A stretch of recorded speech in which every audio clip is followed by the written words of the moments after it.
The next presenter is again in the metaverse, and they created a petaverse. He will tell you more about it. We will welcome Max Stöckl on the stage, CEO and co-founder of Dogami.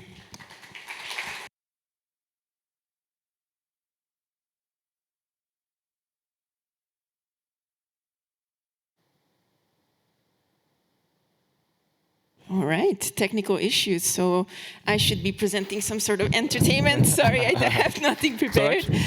Okay. Good. Hey, good morning, everyone. Thanks for tuning in. So my name is Max Stöckl. I'm co-founder and CEO of Dogami. I'm going to get to Dogami later, as what it is and what we do. But I think gaming is so important because it's one of the precursors for the metaverse. It's a virtual interactive space in which people can communicate and interact. And I think what web3 offers in this respect is that you bring NFTs and crypto tokens into the system, and those enable those transactions. All right, I cannot see my presenter screen.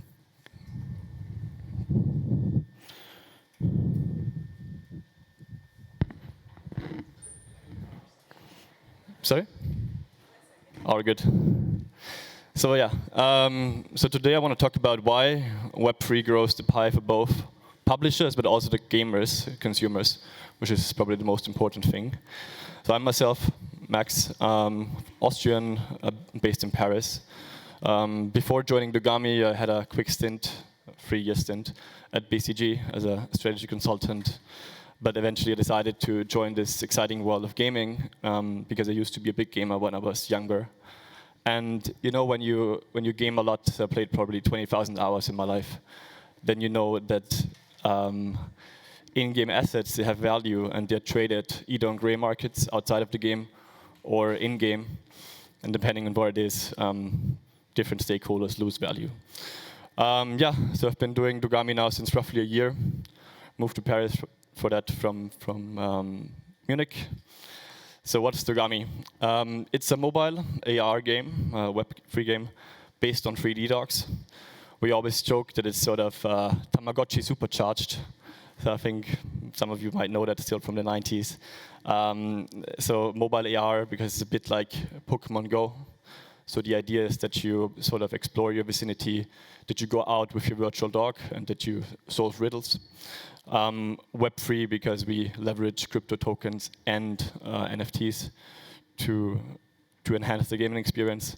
And then obviously everything's based around 3D dogs, which are the virtual pets for this sort of virtual petaverse, what we call it.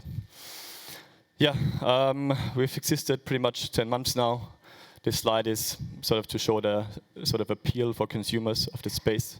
So within 10 months, we were able to build a community of 230,000 people with 0 ad spend. We generated 2.5 million revenue, and we had a 6 million seed round from Ubisoft, Animoca Brands, and numerous other funds.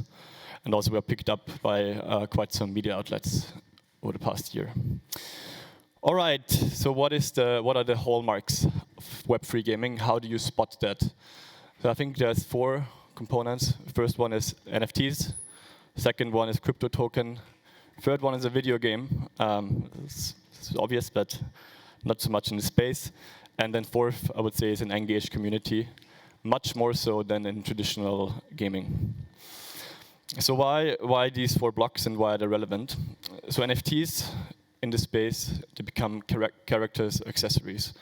So basically, you have to buy one NFT to play the game, to use it. Ideally, those NFTs, they have another benefit, is that they're interoperable with other metaverses. So it's not only just, you buy a license to a game, and then you play the game, but you actually play the NFT, buy the NFT to play the game. And if you lose interest, you can give away or sell your NFT again to other players. Then crypto token, just like in every game, there's usually like some sort of soft currency or hard currency in a game. And for that, you leverage crypto tokens. Again, you're either rewarded with them, you either purchase with them, and they're also tradable on the market. And they are, in addition, also used for DAO votes. So if you have anything that you want to ask a community for, you usually sort of have voting rights that are tied to your stake of tokens. Then video game, obviously. The thing is, ourselves included, ironically, we're not live yet. So we don't really have a game yet. And a lot of projects are struggling because they're like, yeah, let's do a blockchain game. And they're promising this sort of AAA game that usually take 3 to 4 years of development. And now they are all lagging behind. I mean, us at least, we now have a timeline where we can launch in beginning of August. And usually those games also have earning opportunities. So for example, you can, as I said, just grind away and then you earn crypto tokens or NFT accessories. Or you can, in our case, you can breed. So you can breed 2 dogs together and then you get a new dog which you can sell on the secondary market. And then you also have staking opportunities, for example. And then engaged community. Our community live on Discord, pretty much. It's 24/7. They really, from normal stakeholders and consumers, they very much become contributors. So when you're in this sort of Discord, people go mad. Like they do memes, they send the pictures of their dogs, they do contests, etc. So it's really 24/7. We have customers from over 100 countries in the first NFT drop.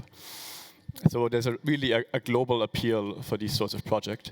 And I always say that we are, not only we are, but communities that are passion-based work the best in Web3. So when you look, for example, at NBA Top Shot, it's around basketball. Everyone loves basketball. Then So Rare is about football. Then you have Steppen, which is about running. And for us, it's about dogs. And it's turned out really great, to be honest. So, yeah. So Web3, passion-based communities is the thing. So, yeah, to get to my argument, why I think this is so powerful and why it really does grow the sort of the pie for both the producers or the developers, but also the gamers. I want to deep dive into sort of the benefits for the gamers, but also for the publishers. So let's jump into the gamers. Yeah, so 3 key benefits. First one of which is true digital ownership. So enabled by NFTs. There's markets for in-game rewards, where people can actually do something with the digital assets. And then you can sort of offer experience that extend beyond the initial media, this is gaming, to other branches of media. So let's start with true digital ownership. I think it's been said a lot, but you really go from renting a license to use a software to actually buying an NFT that you can use in that ecosystem. So as a consumer, you have the benefit that you have this eternal, decentralized proof of ownership that you can do whatever you want with.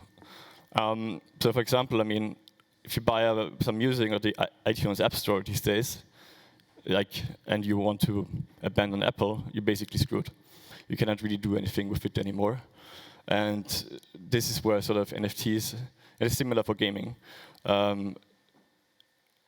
If you want to locked into a certain platform, you can't really do anything anymore.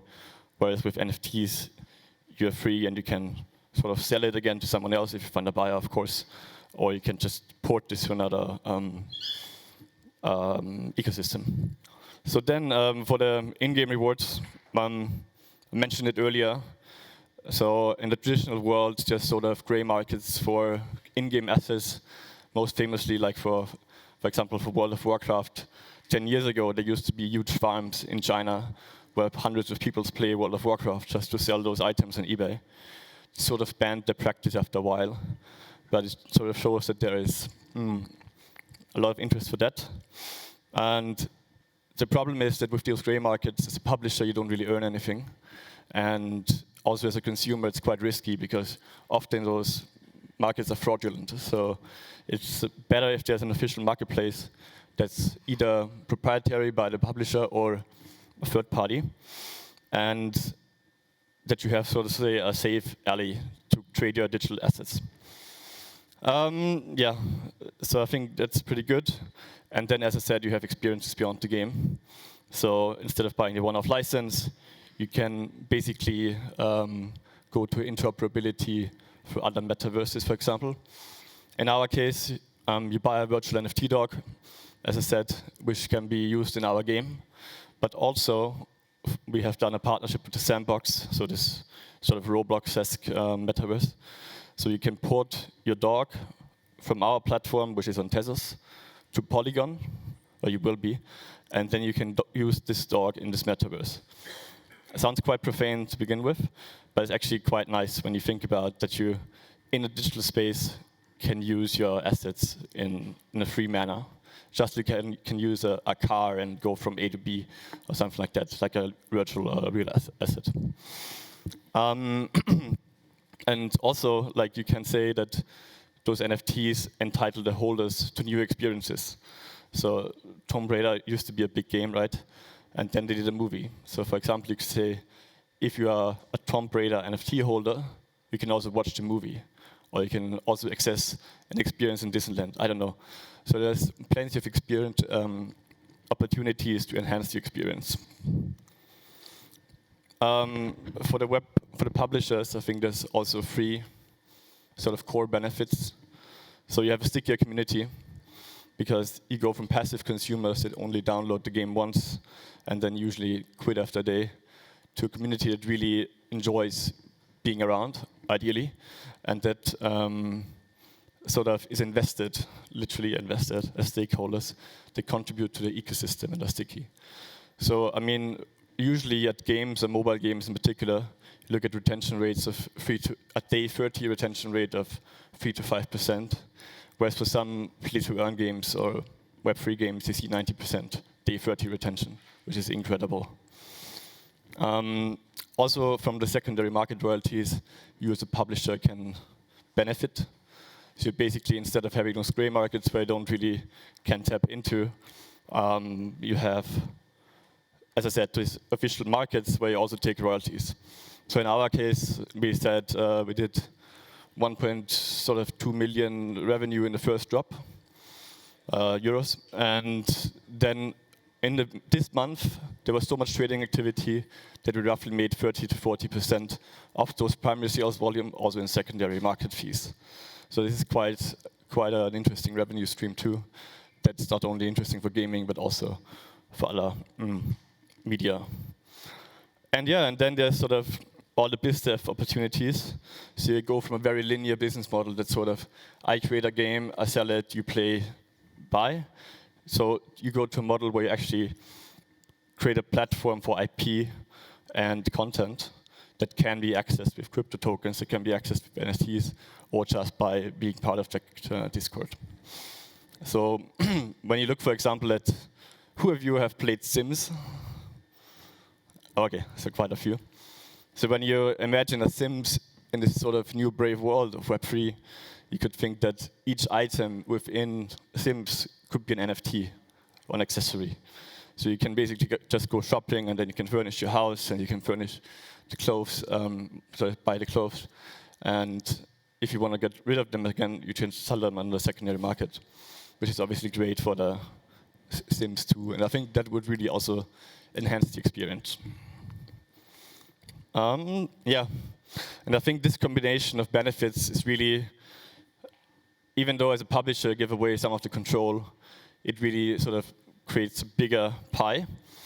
And I think this true digital ownership leads to a stickier community, markets for in-game rewards, then lead to a secondary revenue stream that is the royalties, and for these sort of experiences that are enabled by NFTs and crypto tokens, you have new business opportunities as a publisher. So yeah, and what are those business opportunities? So you can think of doing NFT wearables, consumables. So for example, in our case, you have this dog. You can, for example, sell Purina pet food. You can do caps that are co-branded with other retail brands. So we're now working with a big American retail brand for like doing hoodies for the dogs. And they see this as an LA to also enter the metaverse. You can create spin-offs of that IP that you're creating. You can go cross-chain, so you can sort of enter into new metaverses, and then you can just leverage your Discord and Twitter audience for promotions, which is sort of product placement, let's see. And then, last but not least, you can also do physical merchandise, like sort of if the brand is nice, you can create hoodies and caps, etc. So those are all revenue streams that are very appealing for a publisher that go beyond the sort of traditional gaming model. All that being said, I think the fundamentals, and most Web3 games haven't really nailed that, still hold true. Like, you need to have a flawless UX. The onboarding needs to be super easy, smooth. Like, I cannot explain to anyone how to open a Temple wallet. We won't get to the millions of users you see in traditional gaming. So we need to have a very good and flawless UX to onboard those customers that are outside of this Web3 bubble. Also, the ease of access needs to be good, and that's not only the UX, but also the entry cost. That's actually something that I think we're struggling a bit, because the NFT prices get so high that they're basically unattainable for, let's say, people in Southeast Asia or India or Latin America. And so it's really always just limited to audiences in the US or Europe. So I think this is a challenge. And then obviously, just like in other games, you need to be able to provide high entertainment value. If your game is boring, if it doesn't have the content depth, you're going to lose your people, or you're not going to attract them in the first place. So unless you have this mass market readiness for Web3 games, we won't reach the scale of gaming that we see today. Gaming is a $180 billion market, last year, and twice as big as, for example, film. And so this is one of the biggest sort of use cases for blockchain adoption, I would say. All right, thank you.